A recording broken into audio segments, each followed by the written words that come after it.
Hello everyone. Thank you very much for joining us today and welcome to this Wave Financial event in partnership with Private Asset Management. Today we are lucky to have Wave President and Managing Partner Ben Tsai with us to explain the role of real and digital assets in building uncorrelated portfolios.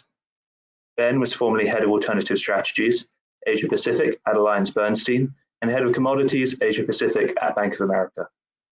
Wave Financial is an asset manager that offers digital exposure to real assets, cryptocurrency, and more through funds and bespoke managed account solutions. I'm James Connington, Global Wealth Editor at Paget Media, which includes private asset management, fund intelligence, HFM, and other brands. I'll be leaving you in Ben's more than capable hands, but we'll be back at the end for Q&A. If you'd like to ask a question, you can drop it into the chat box on your screen, and I'll make sure to put it to Ben at the end. I highly encourage you all to participate. Ben told me before this that so far he hasn't heard any new questions recently, so it'd be great to try and challenge him a little bit. Now, with no further ado, over to you, Ben.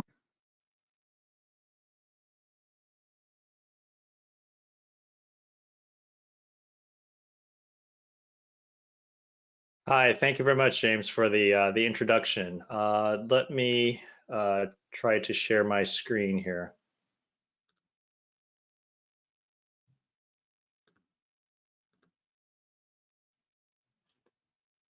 I hope my screen is shared. I don't know if James, you can confirm that my screen is shared. Great. Thank you very much. My name is Benjamin Tsai. I'm the president and managing partner here at Wave Financial. Would today like to talk to all of you with regards to digital assets, development in that space, and a more specific example, which is our Wave Kentucky Whiskey Fund, which is going through the tokenization process. First things first, would like to introduce all of you to the idea of digital securities. Digital securities is really a new concept of looking at putting the ownership of things on a blockchain. And I think a lot of times when people talk about blockchain, the discussion turns into crypto, and there's a lot of concern with regards to whether crypto is secure, safe, and are there scams and so on and so forth. So I thought I'd throw this slide out. This is a slide I use for when I visit different countries and also when I visit universities to talk about blockchain and cryptocurrencies. On the left-hand side, there are things called the utility tokens, which is typically what people refer to when they're on the crypto side. This includes Bitcoin, Ethereum, and all the various iterations of tokens that are kind of in the crypto space. There's kind of no transfer restriction, but there's a discussion of the legality of their offerings and so forth. So there are still things that are in the air. Bitcoin in the US has been considered a commodity, and so has the ETH, but the rest of the tokens are kind of still in the air with regards to what they're classified in. There is a category of what they call stable coins, which are coins that are linked to actual currencies or other assets that are issued by bank and bank-related entities and trusts and so forth, which are considered legal from that perspective. There are also stable coins that are linked to the dollar that may not be considered illegal, like Tether, which I think the status is up for discussion. And there are DAI, which are tokens that are linked to other tokens, which is kind of a somewhat of a derivatives product. As an example, I put in the Facebook Libra token here.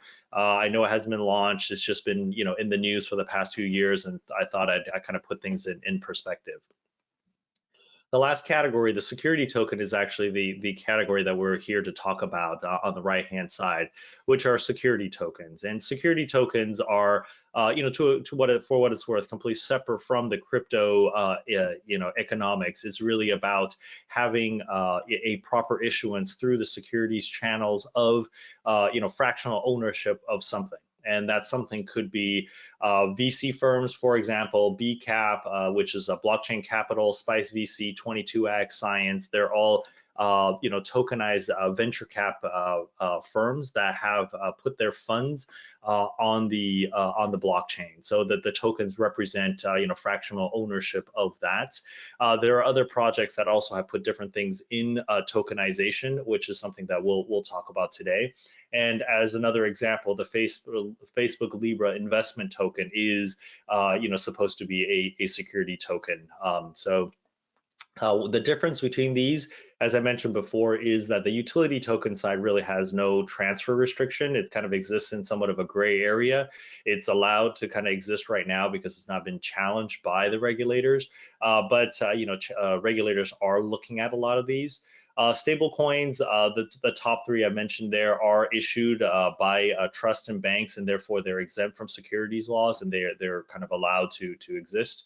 And then with security tokens, is actually a full transfer restriction that would be similar to buying and selling of a stock. It typically is done at a broker dealer. There's a transfer agent involved. There's full AML KYC on the buyers and sellers, and the the whole structure of securities transfers come into play. Moving forward, just some history of this space. The crypto side has actually been issuing a lot of different things, and SEC has been going after them. There was originally the DAO token in 2017. They offered their tokens freely to the public. SEC has come in and said, these ICOs are considered securities offerings. And typically for people in this space, me included, we kind of see this as kind of a line in the sand. July 2017. Thereafter, any of the projects that have done an ICO are kind of really challenging the readings of the SEC there. December 2017, there was a different case, the Munchie case, and therefore, SEC came in, halted the case, and due to registration concerns, obviously the ICOs aren't registered as securities offerings. Thereafter, November 2018, two deals, Paragon and AirFox separately were pulled back. They had to refund their fundraising because they were challenged that these are securities offerings. April 2019, finally somebody got through the SEC rules on a no action letter to Turnkey Jets, who issued tokens that represent the usage, a utility token usage of private jets. From my perspective, it was a Pyrrhic victory, as they say. The no action letter basically said that the tokens can never be traded on an exchange. They could never be worth the original value that was put into it, and they can only be used, for a utility perspective. And that, unfortunately, really, capped the usage of that. And it's definitely not originally what people were intending it to be. The June 2019 SEC sued Kick for their $100 million offering. They thought they were doing an ICO. SEC thought they were doing a securities offering, and therefore, the SEC took them to court. That fight has been going on for the past year, and Kick has lost, I think, every step of the way, and they're continuing to push. But I think it's going to be a difficult discussion. So, what are we looking at with regards to the SEC? So I've tried to write down just some notes on this. I'm sure there are more experts on the call here. On the left-hand side is what SEC uses as a Howey test. It's actually been around since 1946. Some person named Howey, he had 2 Florida orange groves. He sold them to investors, leased back with full management of properties. And the US government said, hey, that's a securities offering because of the points 1, 2, 3, 4. Investment of money, pooled investments, expectation of profit, common enterprise, as in a person running that asset, and fourth being profit from someone else's work. Now, these are very general guidelines, and they're applicable probably more often than they should be. One of the jokes I keep telling people is, Nike puts out limited edition sneakers and tennis shoes and so forth, and they become collector's items. People don't wear them. They put them in shrink wrap. They trade them on exchanges, and they're collector's items. And, in theory, from the Howey test, I think it fails almost every single one of them. Nike is actually doing securities offering. Now, obviously, from a collectibles perspective, I doubt SEC would ever go after Nike, so that's really more of a theoretical discussion than anything else. But I think a lot of people are challenging the Howey test as not being a very practical test because of that. Now, if we wanted to play within the U.S. bounds, and that's something I'm personally very up for, and I'll talk about that in just a bit. There are certainly ways to have SEC registration, which is an official IPO. You can register yourself with the SEC, you go through the full process review and so forth. You can do an IPO, there's no limit to size. You can sell it to anybody, you can go through any issuer. Sales would have to be done by broker dealers, but it could be purchased by anybody. The issue with that obviously is it's a very time consuming and money consuming process. It typically doesn't work until you're a very, very large project. And therefore, it's not really a viable fundraising route for any projects and funds and so forth. So what do people typically fall under? They fall under one of the exemptions. And the typical ones that are available here, I've listed A, CF, D, and S. We're actually at a very interesting time. Just this week, I think 2 days ago, it was announced that the Reg A has been bumped up to from 50 to 75 million, and Reg CF has been bumped up to 1 to 5 million. For me, the Reg CF being bumped up from 1 to 5 million is actually very exciting, very amazing, very interesting. And the reason for that is because at $1 million raise, the amount of cost it takes to do a Reg CF deal is relatively high. It eats up maybe about 10% of the deal to get a Reg CF deal done, maybe a little less, but in that ballpark. And that is very inefficient. Whereas for the same cost, now you could raise 5 million, so that you've lowered your cost down to 2% or something like that, and that makes a lot more sense. It's a lot easier to use. The only limitation with Reg CF is that although you could pitch to any investor, it can only be done by a licensed crowdfunding portal and through broker dealers, and therefore that is probably the only limitation there. Typically, for a lot of the private placement of funds and so forth, both in the US and internationally, people rely on the Reg D and the Reg S, and I think those are popular and also familiar with everybody on this call. Reg D is set up for private placement. You could sell to anybody you want, but they have to be accredited investors here in the US. And Reg S is about selling to non-US investors and not advertising to the US. And as long as you're following that, it's okay. And there's also, the ability for a single deal to file for multiple of these exemptions. So you can do a deal that's Reg D, Reg S, which is typically what we do with our deals. And also you could do a Reg CF at the same time if you were to want to do that. So from that perspective, it's a very interesting environment. And this is only for US registrations, US regulations, and other regulations for other countries will differ by country. So moving forward, back to kind of the tokenization. Typically, what we work on is tokenization of assets, and we use the securities framework. We use a Reg D, Reg S exemption to look at that. And why do people want to look at tokenization? And that's actually something very interesting. We believe, and I think a lot of people in this space believe, that we can put different assets into tokens and have the tokens be tradable. So the tokens are actually backed by something. I like to use the word hard asset, but it actually includes things that are not hard assets. So, obviously fiat currency, putting dollars and so forth in there, like a stable coin, that could be done. That's a tokenization effort. We've seen people tokenize commodities like gold, silver, and oil and so forth. More recently, we've seen real estate. We've seen products like the Aspen coin, which is the tokenization of about 30% of the St. Regis Hotel in Aspen. We've also had arts and collectibles. We've had intangible goods like ownership rights for music. Recently, there was a tokenization of Spencer Dinwiddie, which is an NBA player that plays for the New Jersey Nets. He tokenized his employment contract into a token, and happy to talk about that more. And once again, the financial instruments, traditional stocks, bonds, and so forth can also be moved onto the blockchain. And why do people want to do that? And there are actually quite a number of benefits for tokenization, and I've listed most of them here. One is there's a lower cost of using the blockchain.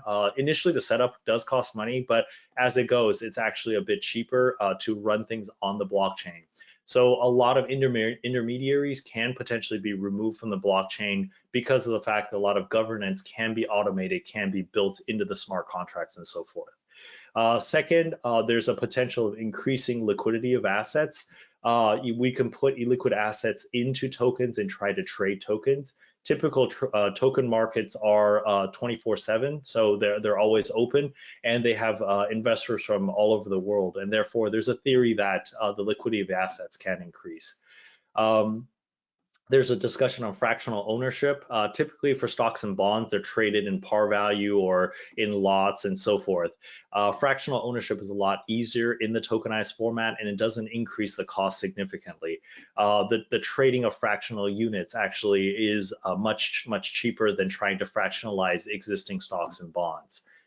Faster settlement, typically settlement for stocks T+3, T+2, currencies T+1, that is slower, and we're really looking at much faster settlement where it's almost immediate by doing things on the blockchain. Programmability, as I mentioned before, a lot of the tokens will come with smart contract capabilities depending on what platform you're on, and these smart contract capabilities allow programmability of the token, such as lockups, such as voting rights, such as transfer restrictions. So we can restrict transfers from one accredited investor to another, as opposed to the general public. We can block onshore versus offshore investors and things of that nature. So we can, apply tax and regulatory limitations onto that token. And finally, the immutable proof of ownership. Because blockchain is unique, you can secure traceability of every transaction, and there's a full record of it. And that record typically on a public blockchain is publicly available. So, from that perspective, it's very easy to take a look and see how that goes. So that is, one big aspect that people quite enjoy from a securities perspective. And, that sounds like it's obvious, but it's not necessarily true. In the equity world, there's always been a discussion of free float versus total market cap available, and whether there are people that are shorting stocks more than there's availability of stocks and things of that nature. With the blockchain, with it being an open ledger, there wouldn't be any proof of ownership issues at all whatsoever. Moving forward to just kind of current landscapes, the current landscape of what you need in order to do a token issuance, I've broken it down into these pieces, and there are actually a lot of pieces, but I think these are the main pieces I think that are necessary. First, you have the distribution, you have an issuer, the issuer wants to issue, and they use a distributor for that issuance. So the issuer being the people that are doing the fundraise, and the distribution are the people that are in charge of selling that deal into whichever market that you want to focus on. There's, of course, legal and compliance that's always in place to make sure that the offering is legal and compliant. There is the custody piece that is, for holding. There's the issuance piece for issuance. From the technology perspective, there's lifecycle management after the issuance, and then there's an exchange for trading. And on the regulation side, as I mentioned before, it's country by country. And beneath all of this, there's a layer one blockchain protocol that needs to be there. For example, a lot of things are issued on the Ethereum blockchain, and there are other blockchains that do security tokens very well and are focused on that. Kind of moving forward, I think this slide is always interesting. A lot of times people talk in the theoretics. They say, well, which companies are in that space? What do they do? So I've thrown out a few examples. I put us in the issuers category. We're doing issuance of our projects and so forth. A few other guys, Blockchain Capital, Spice VC, 22X Science, as I mentioned before, all have kind of a VC fund there. Distributors, we work with eToro Capital, we work with Emergence, we work with InvestaCrowd, who's recently rebranded themselves as InvestaX in Singapore. We work with these companies for distribution. There's also Digimax in Canada. I just kind of threw that out as an example of distributors that look at security tokens and digital assets. In terms of issuance, there are a number of platforms, Securitize, Vertalo, TokenSoft, Polymath, Securrency. We're an investor in Securitize and Vertalo, so kind of full disclosure there. And these are good platforms. In terms of exchanges, there's Open Finance Network, which has recently been sold to a new company called INX. There's T0, which is owned by Overstock.com. And also there's Shares Post, which is backing a bit away from this particular space. And finally, we have the qualified custodians who typically have have the fiduciary rights to own and hold, these tokens on the client's behalf. There's Coinbase Custody as part of the Coinbase group. There's Prime Trust. There's BitGo. There's Kingdom Trust, and there are many others in this space. And that space is actually being built out right now. So, a lot of laws and so forth are moving forward. Japan has recently, just kind of looking at the international landscape, Japan has recently made security tokens allowable as of April. And, that market is starting to open up. People are looking at securitizing bonds and securitizing real estate. I think that's very interesting, and putting it on the blockchain. Thailand has rolled out comprehensive laws to manage that. They're not a huge economy, but they're moving very much forward on that. Singapore has always taken a lead in a space like this. They have a number of security token exchanges already open, and a number of others that are in the sandbox. Hong Kong rolled out laws at the end of last year that specified exactly what a security token exchange would look at. And one of our partnering companies, OSL, has received their license to open the first digital exchange space. And kind of moving on to Europe, the UK has outlined some laws. Another partner company, Archax, has gotten their license, I think, 2 months ago to open a security token exchange. So things are moving forward, and it's quite exciting. And and I've already named some of the US exchanges. So things are moving forward, and moving forward in a regulatory and compliant way. So moving on to a specific example, and this is something that that we've done, and we've gone and tokenized our whiskey fund. So we've launched a whiskey fund, and we are tokenizing the whiskey fund in order to provide liquidity for that. We're currently in the fundraising phase. We'll be closing the deal at the end of November, and I'm happy to talk about this in a little more detail as an example of tokenization. So why do we start on whiskey? Whiskey is actually a growing market. It's targeted to grow in the super premium space by 7.5% a year between now and 2023. It's a very hot market. It's something that I think people like over the long term. It's been solidly growing since the 80s. So I think it's a good asset class to be in. What we've actually found out to be very interesting was that whiskey has a very good improvement asset appreciation structure. So if you take a look at a barrel of whiskey, and this is a snapshot of today, a 1-year barrel of whiskey, a 2-year barrel of whiskey, 3-year, 4-year, 5-year, and 6-year. You'll notice that a 5-year barrel actually goes for about 3,000 today. A 5-year-old barrel, goes for 3,000, and that's very interesting because the starting value is actually less than 1,000. So we're looking at a 3x improvement in today's market. Plus, the improvement in value that I had mentioned before. We're really looking at a 3 to 5x return on the investment in a barrel of whiskey, freshly made. And I'm focused mainly on American whiskey. American whiskey ages faster than Scottish whiskey, and just because it's in a new barrel. And happy to talk about that in more detail. But basically, that's a very large improvement in value. It's also a very stable return in the sense that we're looking at that 3 to 5x return really from a stable perspective. This is not like a VC fund where we're going to hit a 10x in one of the 10 companies we invest in. We're really looking at 3 to 5x for every single barrel that we own that we are going to invest in. So I think that return profile is very interesting, and it's something that we wanted to capture. We've decided to set up a fund and work on that. The other interesting thing we found out, which we weren't really planning on, I started this project last year before the whole COVID pandemic. And since the pandemic, we've had to do more and more detailed research with regards to risk.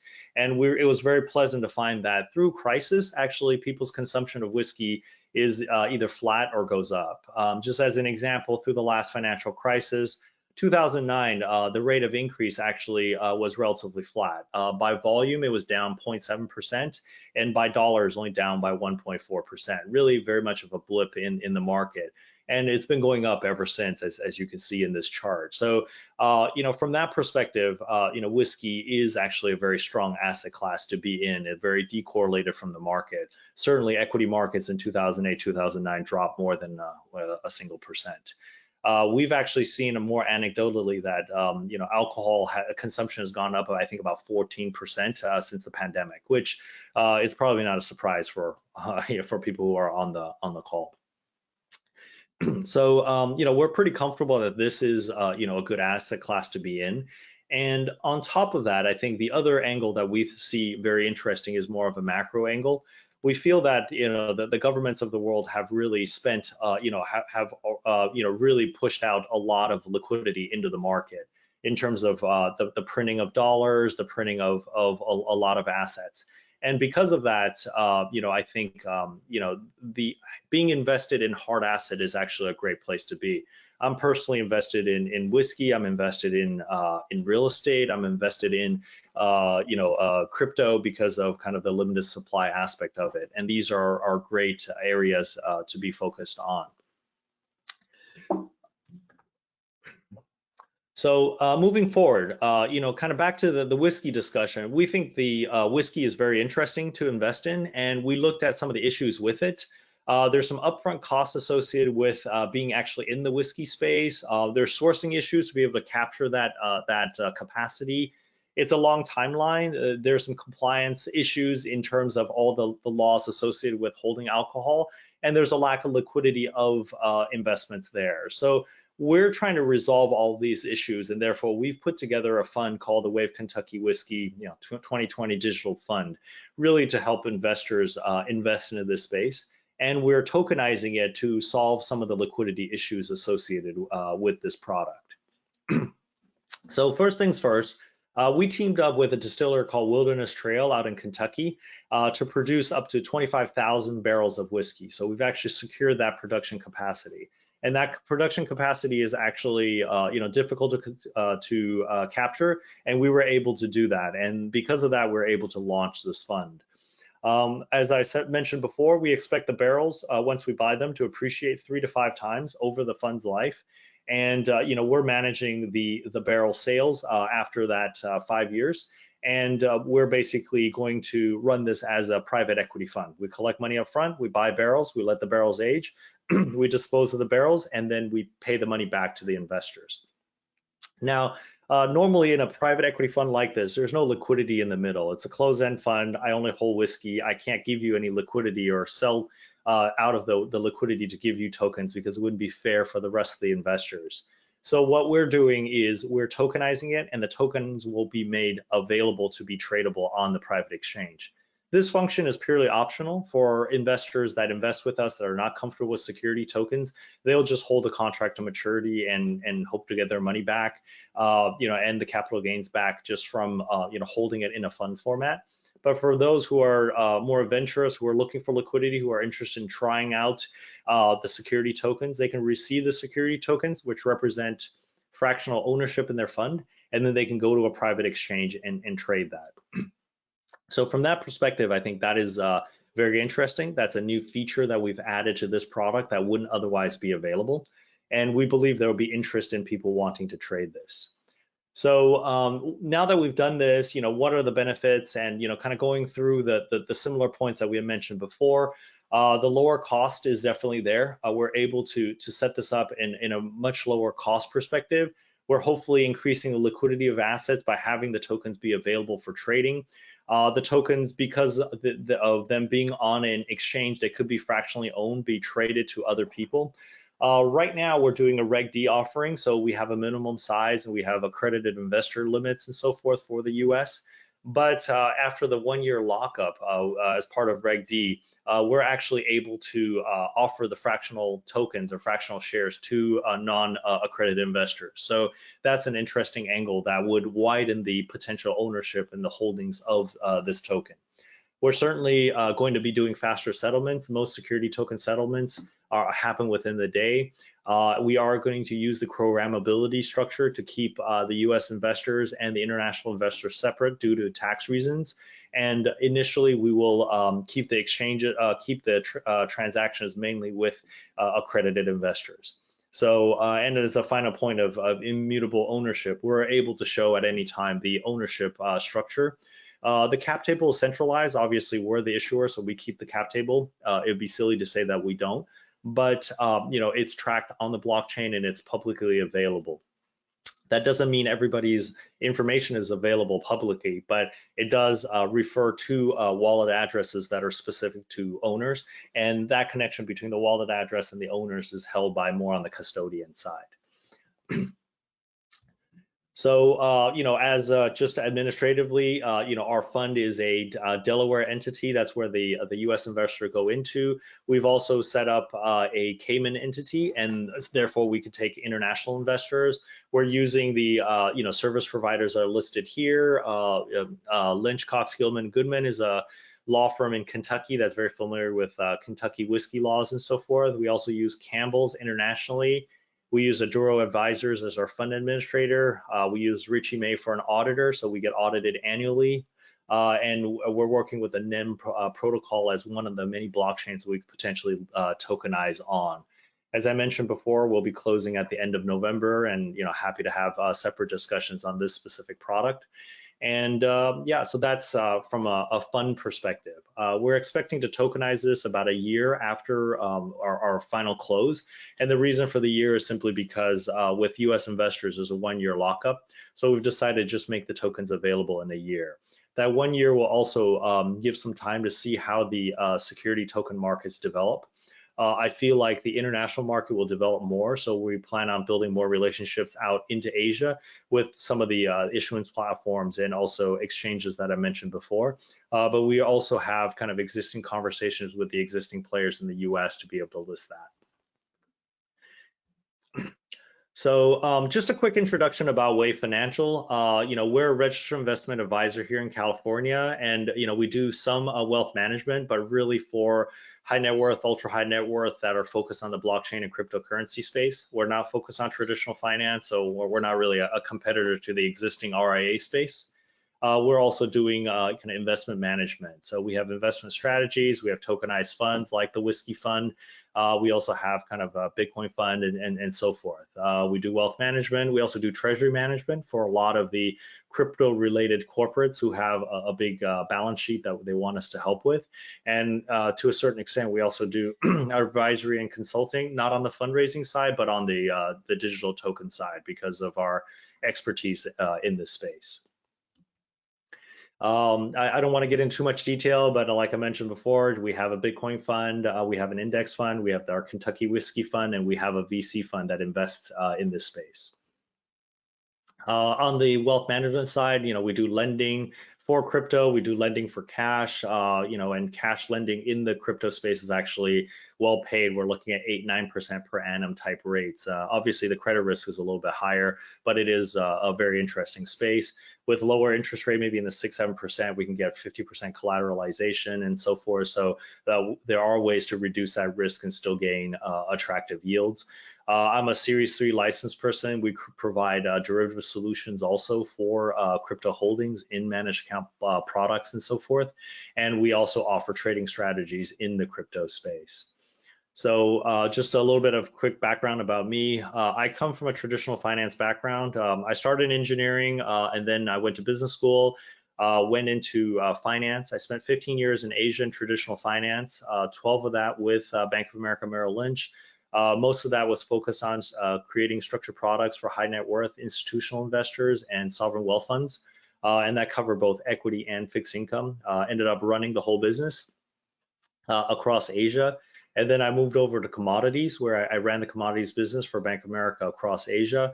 And thereafter, I moved over to the buy side. I spent 3 years with AllianceBernstein as the head of alternative investments in Singapore and Taipei. And my focus was on all the alternative strategies like hedge funds, fund to hedge funds, liquid alts, real estate, infrastructure debt, and so forth. I created Wave Financial with my partner, David Seymour, and about 2 years ago, he comes more from a VC background, and he comes from, he founded Wavemaker Partners, which is a $500 million VC complex, and he and I started Wave Financial kind of as a spin-off of Wavemaker Partners, but kind of as an independent firm specifically focused on blockchain and cryptocurrencies. We have a team of excuse me, sorry. We have a team of 12 right now, based in mostly in Los Angeles, but also San Francisco, New York, London, and also Japan. I'm going to wrap up here a little bit and get into a little bit more just on the whiskey. I wanted to show some pictures of the whiskey distillery. So we're working with Wilderness Trail in Kentucky. Kentucky is where 90% of bourbon whiskey, American whiskey, is made. So it's the right place to be. Kentucky whiskey is considered kind of slightly at a premium to Tennessee whiskey, even though Tennessee whiskey people aren't happy about that, and definitely consider more premium to Canadian whiskey on average, which the Canadians aren't happy about. But with bourbon whiskey, that's usually considered, sells for more on average per barrel. Specific to Wilderness Trail, this is a partner we found. They launched in 2012. They've been around for a while. They've won a number of awards, and they make a great whiskey. They're actually also considered one of the bulge bracket firms. They're part of the Kentucky Bourbon Trail, which is this thing from the Distillers Association that they name kind of the top distillers that you should visit when you visit Kentucky. So they give out these maps at the airport and so forth. So these guys are one of them, along with the likes of Jim Beam, Wild Turkey, and all the major guys that you can think of in Kentucky. So we've been partnering with them. I've actually gone out to Kentucky about 3 times in the first 6 months of working with these people. Spent time in the distiller, spent time, walking around their gift shop, which is in the upper left-hand corner. We looked at the production process of whiskey, and I'm happy to get into more details there. And really kind of going through the distillation process and finally going to the barrel into the warehouse. And one of the things that we looked at that was outside of purely from an investment perspective, but really inside the fund management perspective, was risk management. And apparently the biggest risk associated with this fund is actually fire. So in these barrels, we have 120 proof whiskey, which is 60% alcohol, wooden barrel, wooden warehouse, with metal shingles on the outside, very minimally built, mostly wood. So if it catches on fire ever, it does burn quite a lot, for quite a long time. And it's actually very hard to put the fire out because it's just alcohol and wood. So, that is one of the risks. And the only way we can mitigate that risk is by buying insurance. So our fund, throughout the life of the fund, the whiskey will be insured for the market value of the whiskey. And therefore, we feel quite safe. And that's actually the biggest risk there. So, Jim Beam, actually, one of the largest producers of bourbon whiskey, actually lost a warehouse of 44,000 barrels due to a fire, and they got paid out by the insurance company. So, that is something that does happen, but it is something this industry is covered by the insurance. More specifically, as we launch the fund, we've done the first 2 closes. We've had some money come in already. So I've actually gone out and bought the first 1,000 barrels of whiskey for our fund. And, I like to show these pictures because these 4 photos are actually photos of our alcohol, our barrels. As you can see in the upper right hand corner, it's probably hard to see, but in the upper right hand corner of the print on the barrel, it says WAV, and these are actually our barrels that are currently produced and stored in Kentucky. They were made on September 22nd, and they're sitting in the warehouse. I'm actually quite proud of that. On the very right hand side, they've actually taken samples from the barrel, and these samples are actually sitting at my house. Now, obviously, I'm not drinking these samples. These are pre-aged whiskey. They don't actually taste very good, but it's good to have the samples, and we compare the color and the flavor profile as it ages, and it's a great memento of the fact that we've already launched a fund and we're moving forward with that. So I'll stop here for a minute. I think I've covered a lot. We started at, digital assets. We talked about, the infrastructure, and we've talked about where things are on the regulatory side. We've also talked about the whiskey fund itself and, what we're doing there in terms of tokenization and so forth. And I'm happy to stop here for questions. I think we've got, 20 minutes. I'm happy to answer any questions that anybody would have. Thanks so much for that, Ben. Always like hearing about the world of crypto and some of these other asset classes from somebody who comes from a background from major traditional finance organizations. So Thank you very much. We've got a couple of audience questions that gonna get to, and then I've got a couple too. But I would encourage anybody who's with us, please do drop questions in, anything and everything. We've got a decent chunk of time here to answer things, so no question too small. Please do ask away. I think the first one links to something you were just talking about in terms of the progress of the fund, and you've got that first 1,000 barrels, which is how much has been raised so far in the whiskey fund, and how much of the principals of Wave invested themselves. Sure, we have, my family trust actually invested, the first $200,000 check in there. I called my buddy in Taiwan; he's put in $500,000. So we've had a few chunky checks to get things going. Our dreams and aspirations were a bit bigger, but unfortunately, the reality is that we launched this fund in March, when just the onset of everything shutting down. So it's been very difficult, from a fundraising perspective, and I don't think there's a surprise there. Our plan has always been to do a bit of marketing in the U.S., in the Midwest states, and also a lot of marketing in Asia, where I have the bulk of my network. But all travel has been shut down. I haven't been on a plane in 9 months, which is really weird for me. I'm usually on a plane pretty often, and so it's been quite unfortunate there. With that said, we're starting to see kind of signs of life of people wanting to allocate again just in the past month or two. So we did a first close. We had an order book of about a little over $2 million. And we've closed $1 million and change of that. The rest are going through paperwork, AML, KYC, and so forth. And with the first $1 million in the bank, we bought that first 1,000 barrels of whiskey. We expect to order another 1,000 to 2,000 barrels in December, and hopefully more if we get more orders. And as more orders come in, before the close, we would then basically just order more whiskey.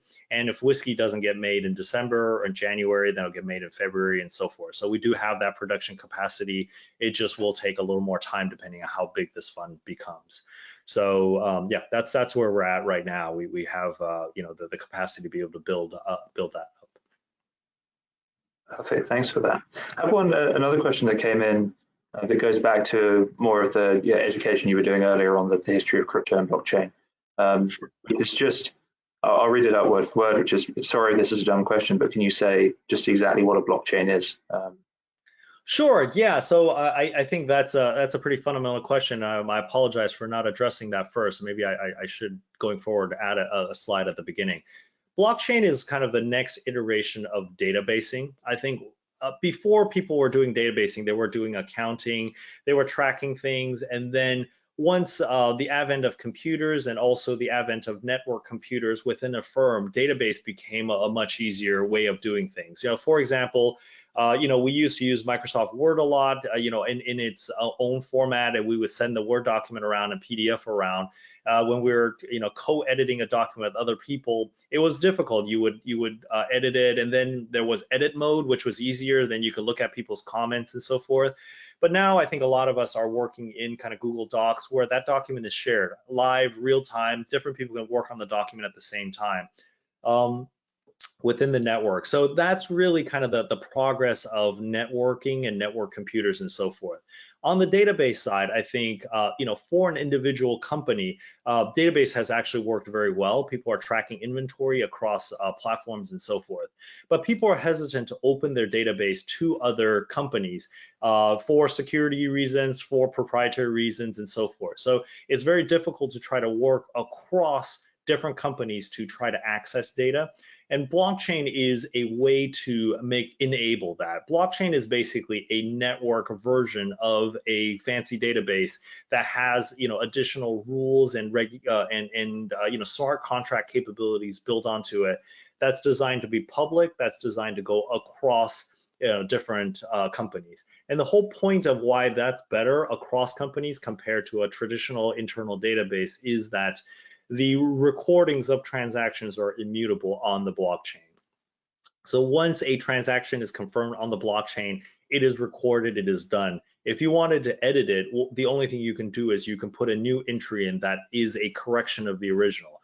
The original and the correction would then both stay and be on record for all times. And at the same time, this blockchain, typically when we talk about public blockchain, that public blockchain is publicly available as to what that data has been written on or edited and so forth. So, it is very difficult for anybody to significantly alter the path of, for the lack of a better way of saying, a path of truth, let's call it that. And obviously there's a garbage in, garbage out issue there. So I won't say it's an absolute truth, but whatever kind of makes it through to be inputted on the blockchain does stay recorded forever. By having that by having that kind of external blockchain, everybody can see database that can be used for a number of purposes. One specific purpose, that has been done is Bitcoin. Bitcoin is a public blockchain. All it says is who owns that Bitcoin. Bitcoin is actually a byproduct of the blockchain. It's a reward for running the blockchain, but it is actually now it's turned backwards where the blockchain is recording who owns or who holds the Bitcoin. The ownership and holding of Bitcoin really is driven by supply and demand from a value perspective, and that is one function of the blockchain to keep track of ownership and so forth. I hope that's the first step in trying to explain the blockchain. Blockchains have been used in very many different applications and not just for finance. It's been used for supply chain management, for example. That's a big example people use because a supply chain runs through many different companies, and there's needs to be kind of an immutable truth of data kind of flowing through for product management, for data and so forth. And me personally, I see the opposite flow in supply chain management to be interesting, which is actually the financial flow. It's one thing to have materials turned into products, turned into distributors, to the retail, and then to the client. It's actually the other direction that I find very interesting. The client pays for something, that money goes to the retailer, that goes to the distributor, that goes to the factory, that goes all the way back to the original material, producer or material provider. And that chain, financing of it, accounts receivable, accounts payable, and so forth, being tracking on a blockchain, having full transparency up and down the chain could potentially revolutionize supply chains. And those are the type of things that, blockchain technology is trying to tackle. Sorry, that's a very generic question, so I gave a very generic answer. Please feel free to follow on with other questions. I'm happy to clarify them. Thanks for that, Ben. Really nice to have an overview there. I guess I wanted to throw in one of mine here, which is just going back to the kind of return characteristics of whiskey. Taking something, I guess, that people might be more used to consuming as a luxury and viewing it as a commodity. You set out that kind of return profile as whiskey ages, but what are the risks in that return profile, and what are the range of outcomes there? What can affect demand for whiskey? I guess I'm particularly thinking us going through a recessionary period right now. Does it have ramifications for the value of whiskey? Yeah, from my perspective, we decided to look at various different things for tokenization. We come from the background of, I come from a background of being a structurer in equity and fixed income, and commodities. So I've always had at my disposal any asset class I wanted to create the right products for our investor. And we're a registered investment advisor here in California. We have fiduciary duty to our clients. So it's less about what is the most interesting thing I can do. It's more about what is the most profitable thing I can do for our clients. So we really looked at many different asset classes. We looked at clean water. We looked at carbon credit. I had a supply of carbon credit out of Southeast Asia, out of rainforest. We looked at, I had a Japanese corporate client who wanted to tokenize Japanese racehorses, the cash flows associated with a racehorse, which I personally thought was very interesting, but it's very complex. We looked at real estate. I'm personally a real estate investor. We looked at Picassos. My business partner, David, had friends who owned Picassos, and we thought about tokenizing a fraction of that. I thought that would be interesting on the collectible space. But we ended up on whiskey because it was the most stable return, the most interesting return profile that I could find in my 2 decades of working in finance. We're looking at the return profile, and what I'm showing you on screen is we're looking at a 3 to 5x return on that. That's really a commodity. At 5 years, those barrels are poured out into glass bottles, and they're sold at the local liquor store. I can go right now to my local liquor store here in California, here in Los Angeles, and buy Wilderness Trail whiskey. I know exactly what that shelf price is, and roughly, just to go through the math while we're at it, Wilderness Trail whiskey sells for $50 to $70 a bottle. You can check the net, that's roughly the price. For ease of math, I'll call it $60 on average. A third of that usually goes to the retailer, the local liquor store. A third of that goes to the distributor, and a third of that actually ends up back at Wilderness Trail, which is at the level that we're also operating on. Let's be very conservative. We'll say $5 for a glass bottle, the sticker, the shipping to the liquor store, and so forth, which I think it's actually less, but let's call it that. So the juice inside is about $15 a bottle. You take that bottle, you multiply it, to a barrel. A barrel at age 5 pours out between 200 to 240 bottles, depending on evaporation, the conditions, and so forth. What they call the angel share. There's a share that disappears over time from evaporation of liquids and also evaporation of alcohol. Some people are like, oh, doesn't it get thicker and thicker or more and more, strong? No, the alcohol also evaporates. So, so they evaporate at their own pace. So, it's there's less liquid. But at 200 to 240 bottles per barrel times $15, you're getting to $3,000 to $3,900 for that barrel, and that's today's price. That's a commodity, a barrel that goes to a glass bottle that goes to the local shop. This is not a collector's item. We're not talking about celebrity promotions. We're not talking about rarity. I bought a first 1,000 barrel, which is 200,000 bottles of whiskey. I'm never going to drink 200,000 bottles of whiskey. I'm going to buy another, 1, 2, even more 1,000 barrels of whiskey. So it is the commodity space that we want to invest in. And for me, that's important because on the way out, you need a commodity space to be able to exit these investments. And I think exiting the investment is very important. I'm a commodities guy. I ran commodities for Bank of America, and I truly believe that the value is only as good as the market that you can get out on. If you don't have that, then it's very hard to say your bottle is worth a lot if nobody wants to pay that money to buy that. For us, this is why we're focused on the commodity side. And in the commodity space, the whiskey barrels actually in 3 to 5 years, there is an available market that I can sell the barrels into. There are first Wilderness Trail, the distiller that made the barrels, can buy this back.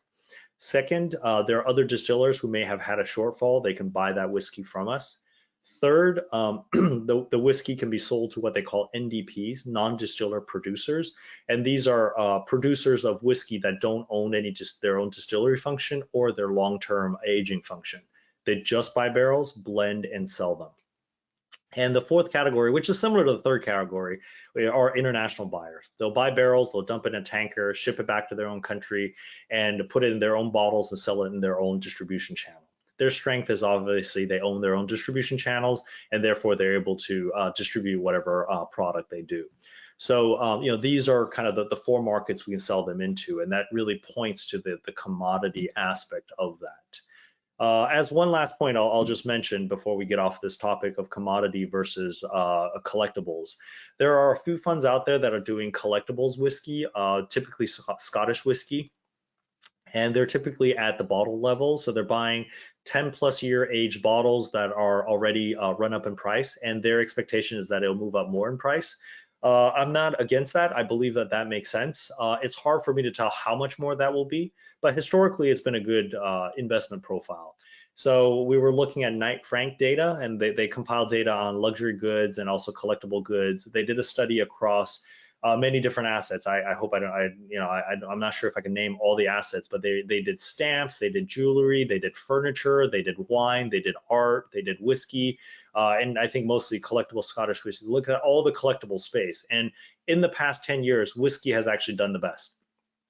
It's returned 5.8x or 5.6x over the past 10 years, which is a significant increase, but that's over 10 years. And what we're targeting for is 3 to 5x in 5 years.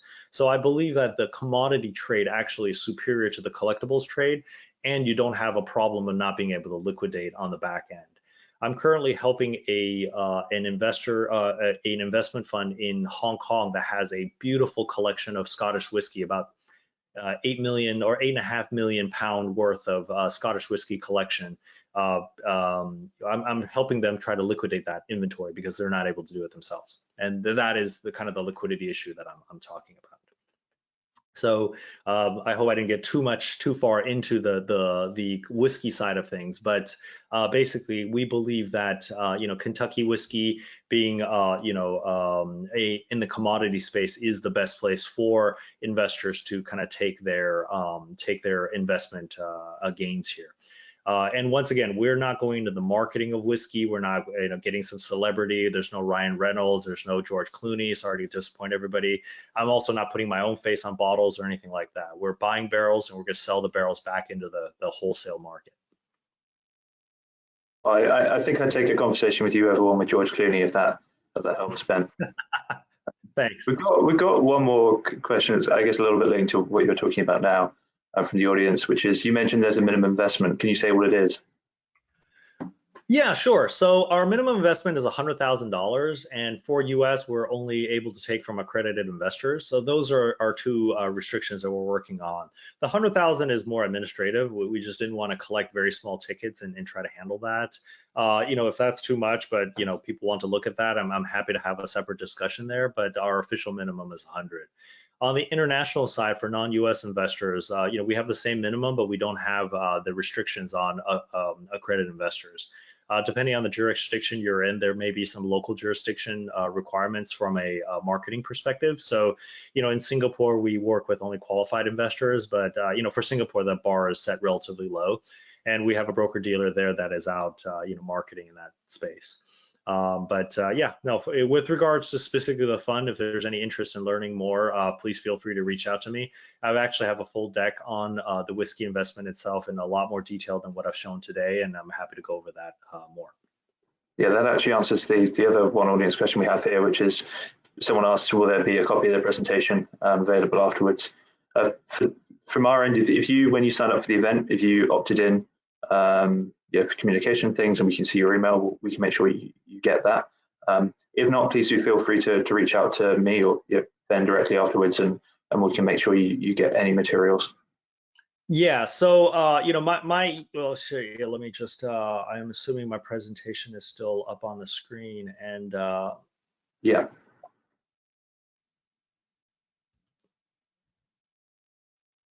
So yeah, my email address is here, is ben@wavegp.com. Feel free to reach out to me, and happy to provide information, both this particular deck and a more detailed deck on the Kentucky whiskey side. Some of the slides in the data that I've presented, a few of the slides are a little old. Crypto moves so fast that I'm happy to also give updates on the security token side and the crypto side. And finally, for anybody who's interested in potentially taking exposure to crypto, we have a wealth management division that's happy to help out. So we just had a couple minutes left. So I just wanted to see, Ben, whether there's anything else you wanted to mention before we call time. On my side, I hope we've answered all the questions that people had. I'm always thinking that this is an interesting topic. We're actually one of the finalists for kind of innovative project of the year for asset-backed tokens, as part of an award process out of Asia. So, hopefully we'll win that award. I hope to start a conversation with everybody with regards to this, and hopefully, we can promote the switch over to digital assets. I think it's a bit inevitable, and the new SEC person, Hester Pierce, has said that her expectation is that all of the traditional finance will switch over to this type of new digital format. Lower cost, faster settlements, and more clarity on ownership. So all of these things are positive. So happy to keep everyone updated on this field in general, and specifically to our investment products. So, Paul, thank you so much for taking the time, Ben, and running through such a diverse array of information. I found it really insightful. And thanks to all of you who tuned in for listening through. We appreciate your time as well. Always feel free to reach out to myself if there's topics you'd like to hear more about in the future, and I'll take that into consideration. Just one final thing to mention to those of you on the call: we're right up towards the deadline for entry into the Private Asset Management Awards. So if you work in wealth management, the family office space, private wealth management, or you provide services to those spaces, this is the awards for you. So please do have a look and enter. We'd love to have you as part of the awards. But for now, thanks to you, Ben, thanks to Wave, thanks to all of you for tuning in, and hope to see you soon. Great, thank you very much.